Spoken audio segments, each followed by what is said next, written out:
Resmi LGBT dianggap sebagai gerakan ancaman negara non-militer.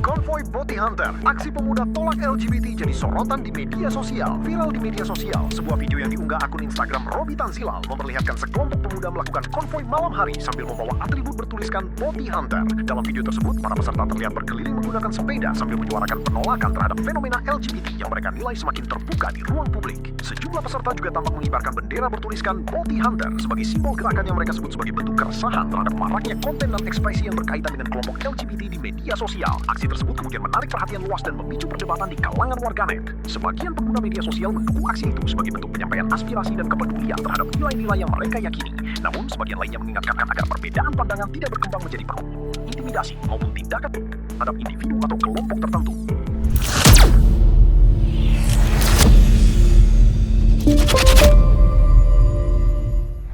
Ini presiden yang meresmikan, ya. Jadi tentunya perlu kita apresiasi apa yang dilakukan oleh presiden yang kemudian mengilegalkan yang namanya LGBT. Ya, kita tepuk tangan dulu teman-teman semuanya ya. Nah, teman-teman semuanya, kita akan bahas LGBT. Ya, kita tidak pernah membenci pelakunya. Yang kita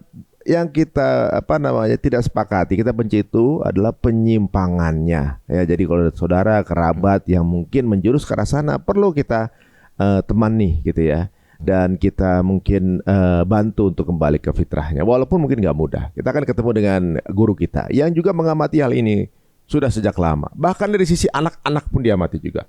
Langsung aja kita ketemu dengan Ustadz Ajo Bentri. Assalamualaikum warahmatullahi wabarakatuh. Waalaikumsalam warahmatullahi wabarakatuh. Masya Allah. Antum juga mengamati ini kan isu ini. Iya. Semuanya hampir di semua hal.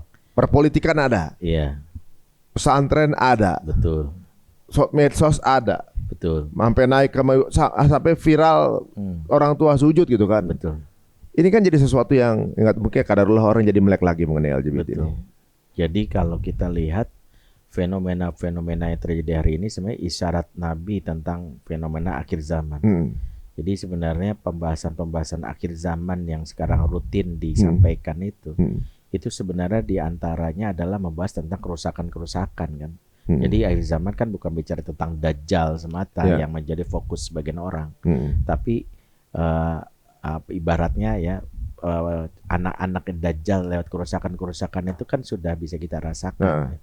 Contohnya Nabi kan memberi pesan kepada Abdullah bin Mas'ud dalam riwayat Tabrani, ya Ibnu Mas'ud, inna min a'lamis sa'a wa asyratuha iktafa rijal birijal wa iktafa nisa binisa.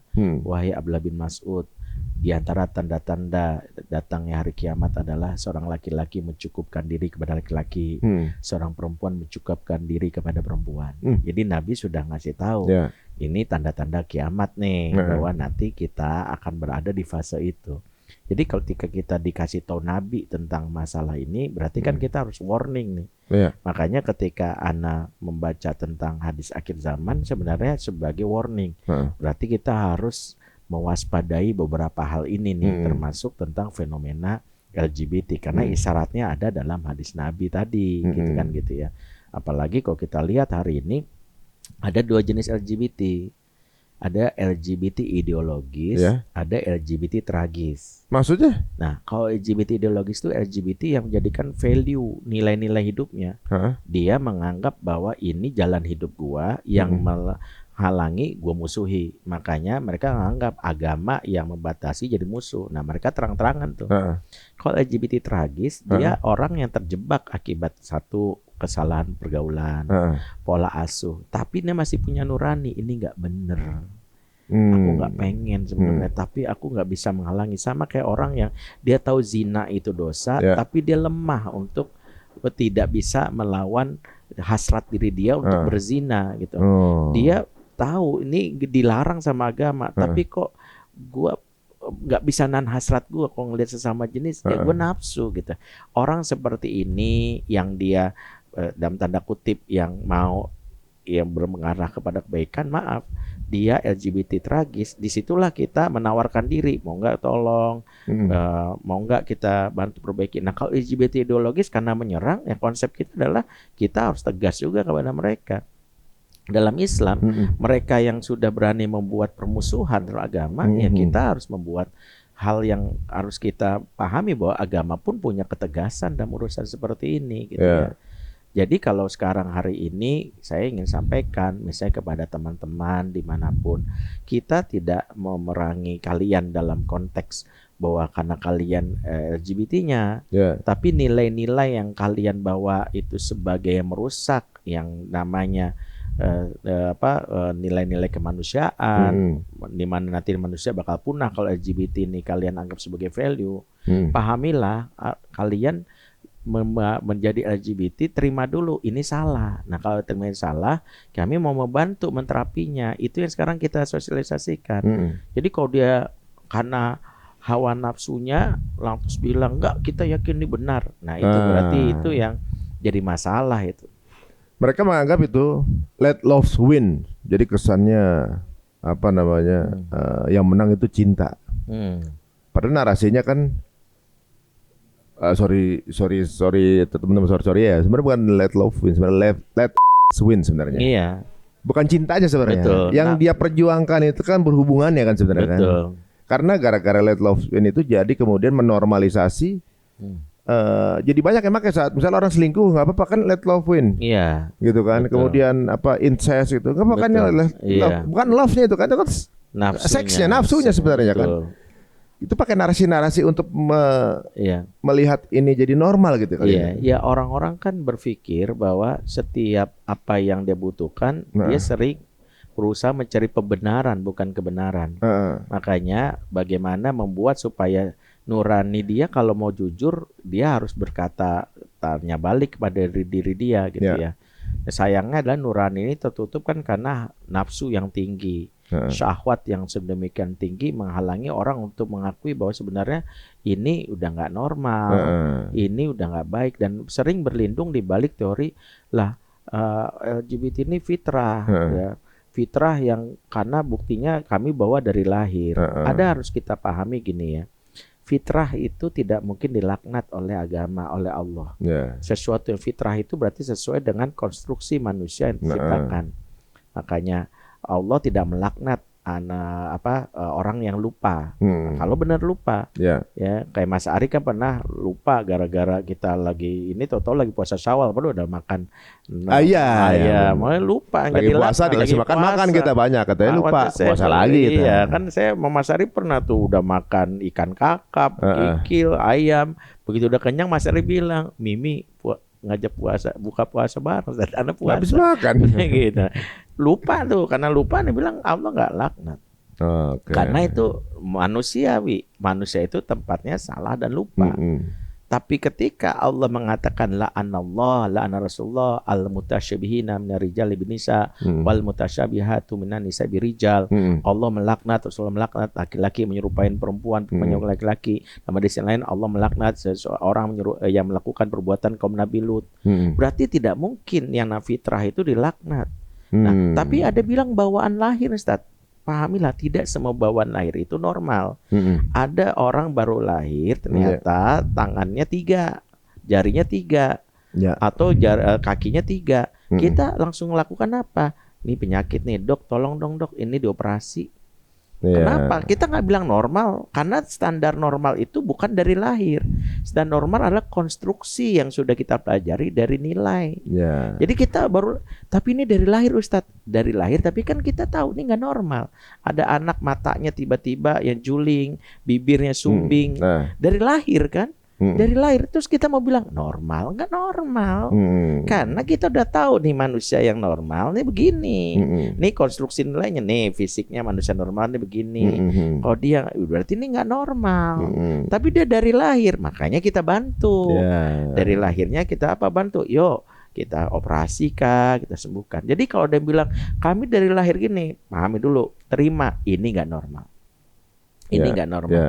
Kalau terima ini nggak normal, maka izinkan kami yang normal ini membantu. Kami bukan memerangi. Nggak Ya. ada orang yang tadi gigi sumbing kami perangi. Heeh. Benar nggak normal, benar nggak, kami membantu. Heeh. Masalahnya kalian yang nggak normal ini menyerang kami yang ingin membantu kalian. Nah, Ingin supaya kan kita pengen kehidupan normal. iya. Heeh. Habis gini ya, laki perempuan tuh normal-normal aja, hidup biasa aja, nggak pakai kemudian memarketingkan diri terus kemudian mendeklar bikin apa namanya arak-arakan segala macam. Iya, Mereka kan bener. udah tahu dalam posisi penyimpangan, Iya. tapi ngajak orang-orang untuk ikut nyimpangan gitu. Iya, betul. Heeh. Ini yang kita juga lihat. Wah, inilah yang kita bilang ketika sebuah ketidaknormalan itu Ya. disiarkan, Nah, itulah yang saya sebut ini namanya LGBT ideologis. Maka ketika menjadi ideologi, maka itulah kenapa pemerintah akhirnya membuat ya. Perpres bahwa inilah ancaman negara. Sebagaimana kita tahu ada ideologi komunis kan mengancam negara, ini LGBT ini menjadi ancaman negara karena sekarang sudah menjadi ideologi. Dan menjadi ideologi karena Anda menganggapnya itu suatu kebenaran. Ya, Anda ya. menganggapnya harus diperjuangkan. Anda menganggapnya ini adalah sesuatu. Ada juga pejuang-pejuang LGBT tuh. Oh, banyak. Ya kita lihat ya, nggak usah saya sebut namanya, tapi kita lihat di Twitter dulu, di X terkenal tuh yang dari Medan, yang dia menyerang beberapa aktivis, ya inisialnya H lah gitu ya. Nah, dia kan selalu tuh mau menjelaskan bagaimana dia bangganya sebagai, atau dia juga yang sekarang lagi kalau yang populer di viral itu yang kita lihat yang dari Jerman, ya dia bangga dengan nilai tersebut. Nah, memang salah satu yang kita lupa bahwa kalau kita anggap ini pertarungan ideologi, maka kita harus tahu bahwa mereka tidak tanda kutip tidak sebodoh itu. Iya. Bahwa mereka pun punya tahu bahwa banyak sekali media-media untuk membuat nilai-nilai Propaganda. mereka ini bisa diterima. Sayangnya kita nggak ngeh nih. Contoh, misalnya satu poin penting yang saya garis bawahi ketika Quran mengatakan bagaimana LGBT menurut bahasa Quran. Allah berfirman misalnya dalam surat Al-A'raf ayat 80. Waluton il qala liqaumihi atatunal fahisyata ma sabaqakum biha min ahadi minal alamin. Dan Lut tatkala berkata kepada kaumnya, mengapa kau lakukan perbuatan fahisyah yang belum pernah lakukan oleh orang-orang sebelum kamu. Jadi kaum Nabi Lut itu dicela Allah melakukan perbuatan fahisyah. Apa makna fahisyah? Fahisyah itu para ulama menyebutnya al-qabih, sesuatu yang jorok dan menjijikkan. Jadi LGBT di zaman Nabi Lut disebut jijik, jorok. Nah, kata jijik ini perlu kita garis bawahi sebagai sebuah hal yang menjadi nilai yang kita terima. Jijik yang Allah lekatkan kepada kaum Nabi Lut yang berbuat pertindakan homoseksual ini, itu sebenarnya adalah cara Allah untuk memagari seseorang untuk tidak masuk dalam perbuatan tercela tersebut karena rasa jijik. Makanya rasa jijik itu adalah benteng yang dimiliki manusia normal. Contoh gini, saya jijik sama tikus. Tiba-tiba misalnya saya tawarin, Ustadz nih ada bakso tikus, apaan sih gitu. Saya jijik sama kecoa, apaan sih, saya menghindar gitu ya. Allah berikan sebenarnya manusiawinya kita itu jijik. Makanya kalau Mas Ari ngelihat ada dua cowok gandengan tangan ke WC, tiba-tiba Cin gitu, ih jijik banget gua, masih normal. Normal tuh berarti kita dibekali. Makanya kita tidak akan masuk dalam community tersebut. Nah, mereka tahu bahwa jijik itu dulu adalah penghalang mereka. Nah, sosmed hari ini itulah jadi media sekarang untuk propaganda. Dibuatlah sosmed hari ini supaya jijik yang selama ini jadi penghalang mereka terima, dibikinlah konten lucu. Kan mulai bikin impersonate laki pakai pakaian perempuan. Makanya jangan bikin konten-konten laki pakai pakaian perempuan, pakai ceramahnya Mama Dede. Terus dibikin nanti kan orang bilang lucu banget, lucu. Terus dibikinlah ceramah atau gaya-gaya laki pakaian perempuan. Tanpa sadar orang bilang, "Ih lucu banget." Stand up komedian impersonate-nya gaya perempuan. Lucu. Kalau jijik ini hari lucu dicari. Maka itulah pergeseran hari ini. Boti dianggap lucu. Nah, yang jadi masalah dukungan Boti ini justru disukai berdasarkan kita lihat. Tapi ini baru asumsi. Justru banyak dari kaum perempuan yang mendukung Boti. Karena menganggap bahwa ini lucu lagi, apa sih? Buat menghibur doang. Menghibur doang. Jadi normalisasi itu karena mereka dianggap lucu. Teman-teman yang perempuan merasa senang punya teman Boti karena mereka bisa melihat dari dua sisi. Sisi laki-lakinya dari sisi fisik kan dia beda. Tapi sisi perempuannya chemistry-nya ada sama kita. Dianggap asik, dianggap lucu. Rasa jijik udah nggak ada lagi kan. Nah, jijik yang sejatinya ada dalam diri itu udah nggak ada. Lama-lama dari yang tadinya lucu akhirnya tadi acceptance, penerimaan. Penerimaan itulah membuat banyak orang yang menganggap, karena kan sebuah value itu baru bisa kalau diterima. Nah, diterima itu lewat apa? Ya tadi salah satunya lewat ketika orang menganggap ini udah asik, udah lucu. Nah, di sini sekarang lah sosmed hari ini. Makanya jangan heran, walaupun tidak maksud menyalahkan, tapi kan beberapa yang pernah kita riset, misalnya salah satu yang viral Boti yang ada di Jerman tuh datang pernah ke Indonesia. Totonya yang dia datang disambut Bapak pahlawan oleh sebagian ibu-ibu untuk foto bareng. Ya, bahkan ada yang ibu-ibu Majelis Taklim loh. Ngelihat itu ibu-ibu akan gimana kalau anak sendiri Boti? Nah, itu dia tidak melihat ini dari sisi bahwa kalau anaknya begini aja bagaimana dia. Tapi lucunya ada anak-anak yang bergaya ini ibunya malah senang loh, karena nganggap tadi sisi hiburannya. Misalnya anaknya goyang gitu ya, nggak gitu. Ih, kamu lucu banget, bisa nari jaipong, coba gitu. Jadi konten gitu ya. Jadi konten. Maka kita harus melihat ini bahwa kadang-kadang orang normal yang menormalisasi hal yang buruk di sekitar, itulah awalnya. Jadi maafkan kami, saya kalau saya melihat itu saya masih jijik. Karena itu nggak bisa saya ubah dari mindset saya ketika, sorry, saya misalnya ada seorang public figure kayak gini, saya tolak. Saya misalnya pernah ketika hadir di sebuah acara seminar parenting, tiba-tiba MC-nya saya lihat MC-nya dari yang gayanya saya udah tahu dia yang impersonate perempuan. Saya langsung komplain, saya nggak ngisi, saya nggak mau, saya bilang saya nggak mau berbarengan gitu ya. Saya dan itu bagi saya adalah prinsip gitu ya. Saya bilang saya mengajarkan kita untuk hidup normal, tapi kok kita malah mensiarkan. Setidaknya orang seperti ini jangan diberikan panggung, saya bilang. Tapi kan ini buat keseruan, seru apakah harus seperti itu? Yang kedua, sekarang 17-an ada lomba-lomba yang dianggap akhirnya kemarin datang beberapa waktu lalu datang ke rumah di warga. Ya, manggil di warga, manggil saya Abi kan. Abi, ini ada minta inilah bantuan dana gitu. Terus tanya programnya apa? 17-an. Terus dengan PD-nya anak muda bilang, ini Bi, kita mau bikin program nanti lombanya lomba sepak bola, bapak-bapak pakai daster. Bapak-bapak pakai daster, pakai konde.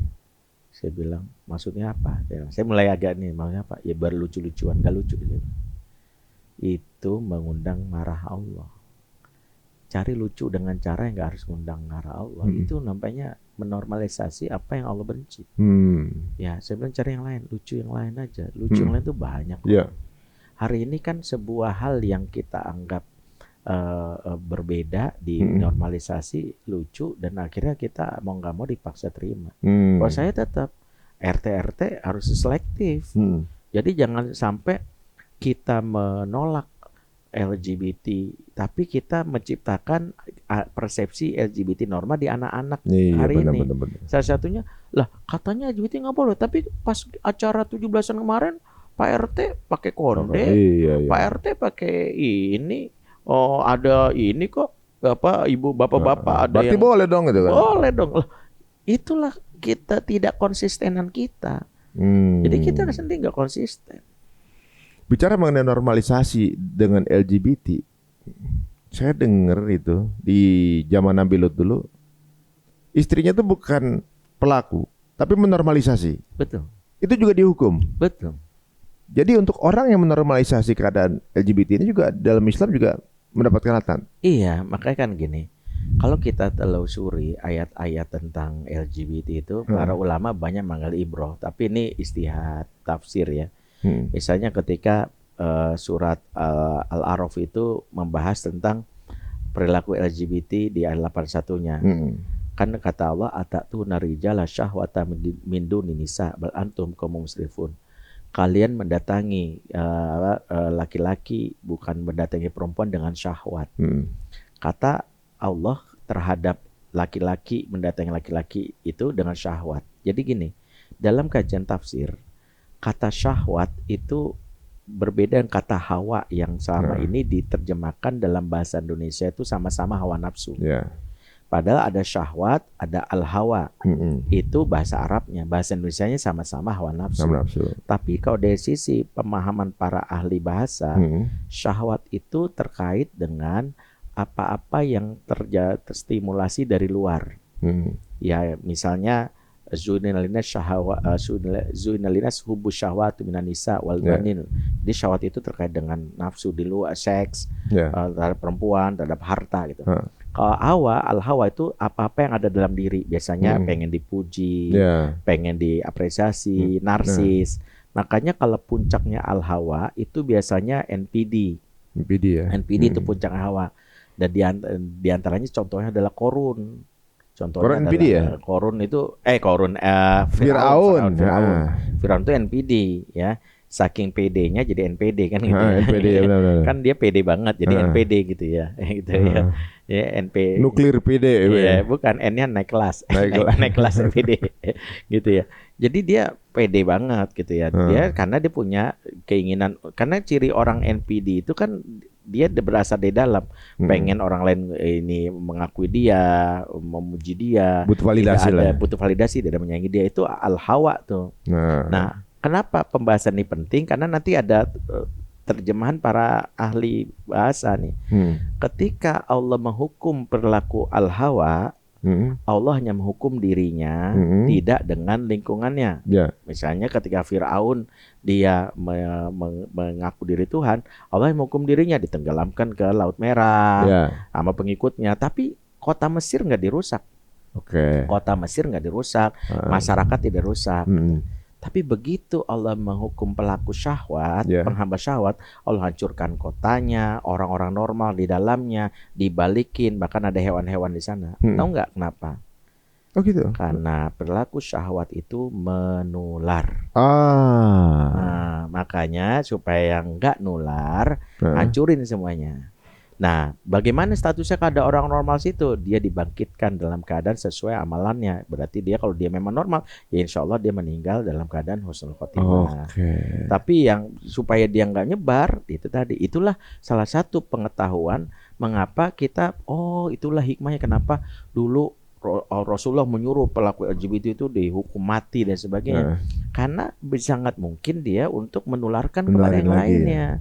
Makanya kan ada profesi yang menciptakan gay baru. Nah, jadi ada gay hunter dalam pengertian adalah memburu gay untuk dibunuh atau dieksekusi. Ada gay hunter dalam pengertian menciptakan gay-gay baru. Oh, cari pengikut baru. Pengikut baru. Kemarin tuh kami bincang dengan salah satu bukan aktivis, pokoknya orang yang dulu ya pernah boti dan tobat. Sekarang dia jadi kepala sekolah. Dia bilang teman-teman dia ada yang masih terjebak dengan ekonomi, makanya mau dibayar untuk melakuin itu dengan cara nawarin, ya kalau dapat orang jadi gay, dia dapat gaji gitu ya. Jadi gitu. Misalnya Mas Ari, waliyazubillah tawarin, lu mau nggak dalam 5 menit gue bikin lu jadi suka sama gue walaupun gue cowok. Itu bisa dibikin katanya. Gue tahu titik rangsang lu, gue tahu sex appeal lu di mana. Nah gitu dia bisa bikin, dan sekali-sekali nantang gitu, dia bisa bikin kayak gitu. Nah itu yang salah satunya, itu yang bahayanya. Nah makanya hal ini kenapa bisa muncul, yaitu tadi karena dia bisa menularkan, Nah karena dia bisa menularkan, makanya disitulah hukum Islam tegas dalam urusan ini. Nah kalau kita simpulkan lagi, Berarti gimana caranya kalau kita pengen membantu mereka? Ya kita harus tahu bahwa mereka itu sudah punya keinginan juga untuk membuat ini menjadi besar. Nah, termasuk tadi kenapa istrinya Nabi Lut itu kok dia ya istri Walid itu ada yang menyebut namanya Wa'ilah ya, Wali'ah. Kalau Wa'ilah itu istri Nabi Nuh. Nah, Wali'ah ini kan dia itu sebenarnya motifnya motif ekonomi. Jadi dia motif ekonomi karena dia bersama Lut tidak dapat kehidupan yang sejahtera, dibayarlah sama jubir dari kaum Nabi Lut, seorang penyihir, seorang perempuan yang membayar kalau kamu mau dapat kehidupan yang layak kami bayar. Kami bayar, caranya adalah sebarkan informasi tentang kegiatan Nabi Lut ke kami. Jadilah cepuknya kami, cepuknya kami. Jadi kamu dibayar mata-mata, jadilah cepuk. Jadi kan dia normal, tapi jadi cepu kalangan ini. Sehingga sebagian orang menyimpulkan, sebagian besar orang normal yang mendukung ini urusan tentang dolar yang mengalir sampai jauh. Tentang ekonomi, tentang fulus, tentang cuan. Jadi mereka kenapa? Ya karena ada cuannya di sini. Kenapa ada organisasi yang dia normal tapi dia mendukung? Karena turun cuan di situ. Pasti membiayai.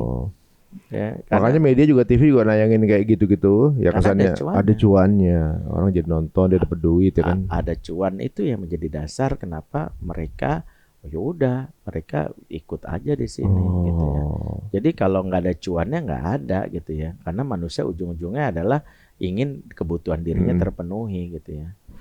Ya makanya di Nabi Lut kalau nggak salah yang dihukum tuh juga bukan cuma pelaku kan, korban juga kan? Iya, korbannya. Korban akan jadi pelaku sesuatu lagi. Iya, karena itu tadi. Kayak zombie ya.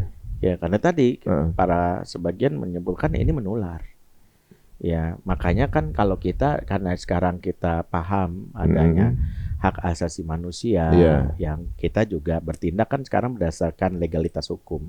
Makanya kan kalau hari ini kita sengaja pemerintah sudah menjadikan ini sebagai perpres kalau nggak salah ya. Maka kita yang sekarang sedang berkuar-kuar ini ingat loh, kita yang legal, Anda nggak legal gitu ya. Artinya justru kami bertindak secara hukum nih, karena ini ancaman negara. Jadi jangan sampai Anda mengatakan teroris misalnya kepada misalnya komunis, tapi kita teroris kepada yang mengajukan khilafah kan gitu kan dianggap teroris tuh. Tapi giliran kayak gini Anda ngomong teroris, berarti Anda nggak konsisten gitu. Padahal udah jelas nih ini jalan legalnya. Itu yang pertama. Jadi kan kita berarti punya jalan. Tapi yang kedua, kita harus pahami bahwa ketika kita melakukan ini kepada masyarakat, kita dalam rangka justru untuk memberitahu bahwa kita ingin menolong mereka juga, untuk memberitahu, yuk kita jalani ini dengan normal. Makanya kalau kembali ke kisahnya, misalnya istrinya Nabi Lut itu, ya dia karena kebutuhan ekonomi dia mau terjebak. Makanya Anda ini jujur secara nurani, Anda dukung itu karena ada cuannya kan? Ya, kalau nggak ada cuannya, Anda nggak akan dukung. Nggak akan dukung. Makanya kalau kita sekarang melakukan ini, ya kita sebenarnya karena kita juga. Karena kalau kita berpikirnya nggak ada cuannya, kita ngomong kayak gini kan resiko dibully. Mau aman kan kita ngapain juga ya, mau aman gitu Anda nyerang. Kalau kita ya udah kita kan nggak merang, kita ingin kehidupan normal. Iya, apalagi mereka pelaku LGBT yang jadi tentara Israel tuh, korbannya orang Palestina ya kan. Wah, ini kayaknya jadi sesuatu yang bisa dibilang leverage-nya makin lama makin tinggi gitu, karena diberikan panggung kan gitu kan. Kayaknya kalau mau ngetren atau juga mau diperhatikan harus begitu kan. Ini udah merambah ke beberapa tempat kan, Ustaz kan. Ibaratnya kayak di pesantren juga ada kemarin kan, pesantren ada, kemudian yang bahkan ada seorang syekh juga dari Mesir juga begitu juga. Yang kemarin tragis tuh waktu ada sepasang mahasiswa ketahuan berciuman di salah satu universitas. Ujung-ujungnya sang bapak harus menelan malunya dengan bersujud di depan orang semuanya mengaku salah. Apa yang dilakukan bapak itu saya juga ikut sakit hati namanya seorang bapak ya. Tapi apa yang dilakukan membuat banyak orang sadar begitu daruratnya tuh kondisi ini. Jadi apa yang dilakuin ini ya siapa tahu jadi hidayah banyak orang lah. Iya.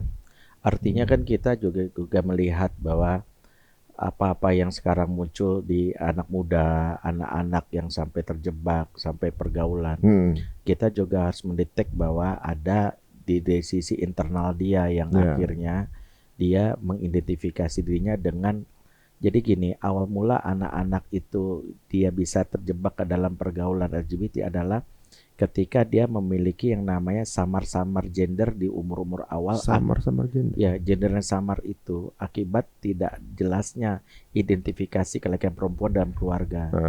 Di antaranya biasanya ketidakterlibatan ayah bagi anak laki-laki. Dan itu pengaruh besar dalam kehidupan laki-laki.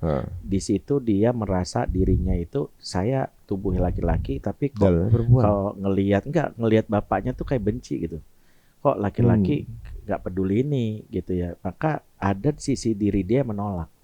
Sisi diri menolak itu membuat dia berada dalam keadaan yang confused, bingung.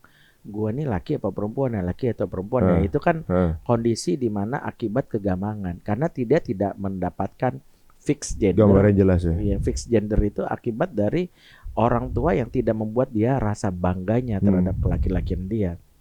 Rasa bangga itu beroleh dari kekaguman terhadap ayah di masa kecil, kekaguman terhadap figur ayah. Nah, kekaguman itu dasar.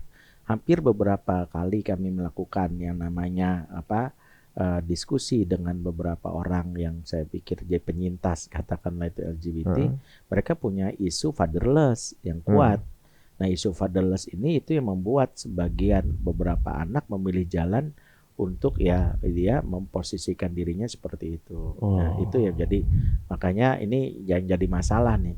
Maka isu fatherless ini ditangkaplah di industri bahwa nah yang kita lupakan bahwa industri hari ini memfasilitasi untuk LGBT tumbuh subur. Iya benar. Industri itu bukan sekedar tampilan bahwa LGBT difasilitasi ya. Tapi salah satunya sekarang pertumbuhan pornografi.